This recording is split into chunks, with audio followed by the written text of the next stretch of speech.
Sorry, I'm just eating my dessert for my hard-earned victory today. Don't mind me. Mm, mm, mm, mm. But seriously, mm, mm, mm, mm. Those Cinnabons were really good. Mm, mm, mm. That Biscoff Cinnabon was really good. It was as sweet as that victory today. Mikel Arteta, thank you so much. You listened to us. I don't know what podcasts you've been listening to, but you made a positive change to the Arsenal team, and we won. We won. That's what we needed. We needed those 3 points today, guys. Arsenal 2, Newcastle 1, and I am a very, very, very happy man. Listen, going to the game, going to all week, we knew this match is going to be tough. St. James's Park, eesh. St. James's Park is a bad place for Arsenal to go. I don't know historically the record, but in recent times, we go there, it's tough. Carabao Cup last season, in the league, the season before that, or a couple years ago, these guys treat us like it's a cup final. They treat us, Arsenal, and I mean us as in the Arsenal, we're a collective one here, the talked man, per se. They treat us like a cup final, bro. And we dealt with them. We were the better team throughout the entire match. We've gone away early the season, go out the way, St. James Park. We won 3 points, take it. I wouldn't even call it a robbery. I didn't feel like we didn't like pull a heist or anything like that. We deserved that win. And that's credit to the team, but also to Arteta. In my last video, I can't remember who we played before Port Vale on the weekend, but against City, bro, everybody was on Arteta's neck. Everyone. But he went bold with his selection. He went bold with his lineup today. He fully deserved credit for this win. And hey, we've been begging for it. I don't get carried away, and I'm hoping Arteta keeps this on. I'm hoping he keeps it on because that was amazing. Full stop. Full stop. Listen, that midfield, for example, Eze, Rice, Zubimendi. Zubimendi had a quiet game. Rice, the size and the girth of that man's aura, off the charts. Off the charts. I've been saying it previously. I feel like he's been pretty quiet this season. I feel like he's not been at his best or at the level he was last year. But today he was immense, immense, immense, immense. Got the assist from the corner from Marino. He had that. He was all over the pitch. All his actions were pretty amazing. Chasing down players, pressing players, keeping possession moving, winning duels. That little track back he had, that insane sprint back on Jacob Murphy towards the end when we could have gone down what 2-0. I think it was at 2. I think it was at 1-0. We could have gone down to 2. He chased back Murphy, cleaned it up. The man is just a cleaner. He cleans stuff up. He deals with stuff. He's a real leader and a real boss. So respect to Declan Rice. I'm telling you. And Eze, I'm not too sure, but correct me if I'm wrong, but did he win man of the match? I think he won man of the match today. Eberechi Eze. And he played in midfield. He played down the middle. I'm not necessarily saying I don't believe truly he's better down the middle than he's on the left, but he's capable of playing down the middle where Odegaard may not be at his best, for example. And we'll get back to Odegaard soon. But Eze, he was intricate. He was intricate. Those shots off early before half time. Putting balls through, putting balls in behind, successful dribbles. He had a great game. And you know what, Eze? This is the thing with Eze that I think Odegaard not, and this isn't any shade towards Odegaard because he also had a great game in like 8 minutes that he had to play. But Eze just creates this danger in and around the box that we just don't have the type of profile. He's able to play boom, boom, boom, boom, goal, or boom, boom, boom, assist, pass, boom, boom, boom. He can break. What I'm saying is he can break down mid blocks. He can break down deep blocks. And Newcastle tried that today. Yes, we scored from set pieces, but we created chances even in that deep block. Guys, don't forget this. this isn't the same Arsenal team that can fix, that can truly solve deep blocks in open play. And we didn't today, to be fair. Today isn't a good example of us solving deep blocks.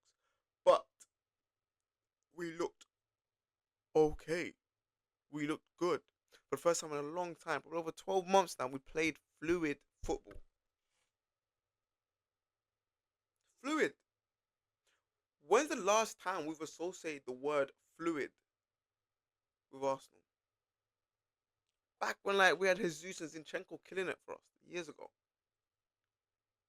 This is big, guys. I'm telling you, this is big. And credit to the whole team.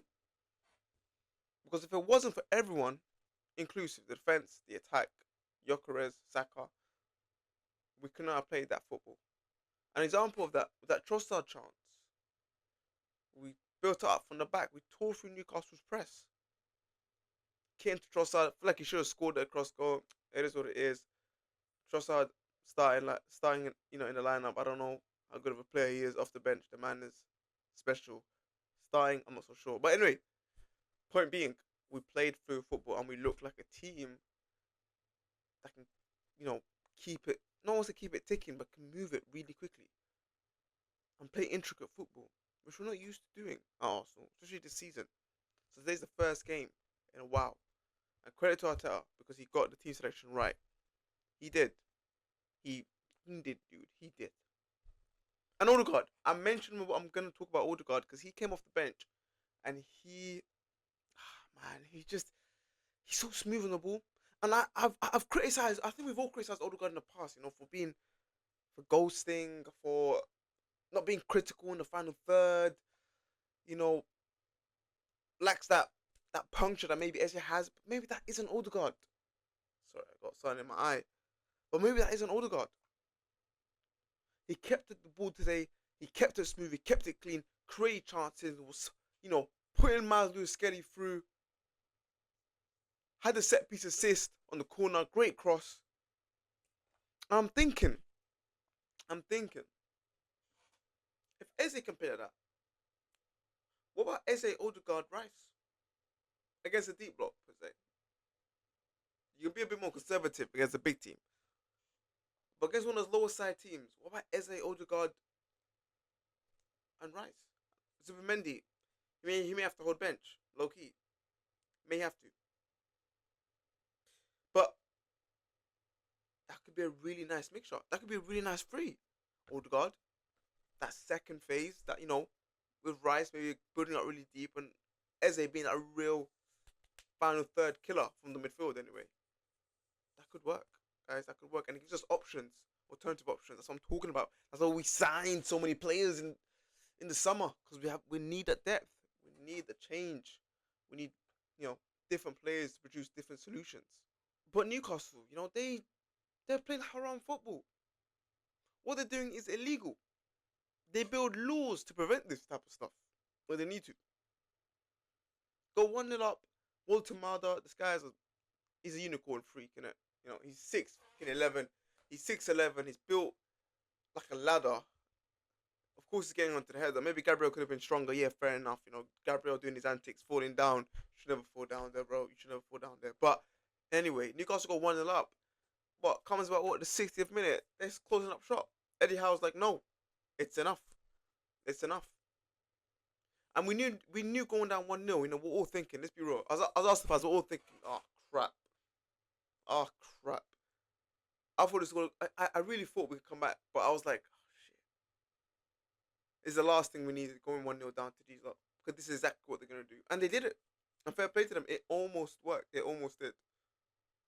But this Arsenal side showed resilience, we showed determination. Mikel Merino, I don't know what to do with Merino. I don't know what to do with him. He's just a weird player. That's all he is. Just a weird player. But anyway, Merino came on. He got us a goal back. And once again, that came from really nice, intricate, quick play from a set piece. Boom. Pope left standing. And talking about Pope, this guy always turns up against us, man. What's his problem? The man always turns up against us. Like, take a day off.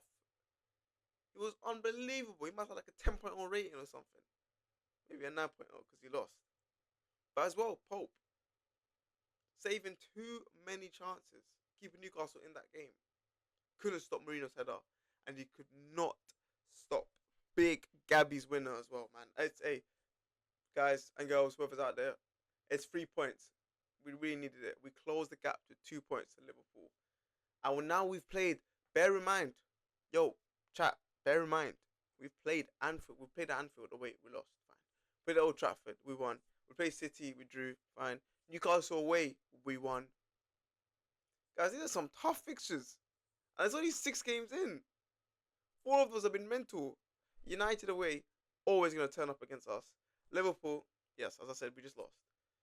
Uh, Newcastle away and City at home. These are tough fixtures, and we're not in a bad position coming out of that. But boys and girls, listen, it's 3 points. We take it, massive win, man. It's just hype, scenes, absolute cinema, absolute, absolute. We needed that, and I'm happy, man. Today's no rant. It was all joy and happiness today, and it's gonna be a great week. I hope you all have a great week. Enjoy yourselves, be safe, and see you guys in the next match reaction. Hopefully, another good one. Take care. What are you still doing here?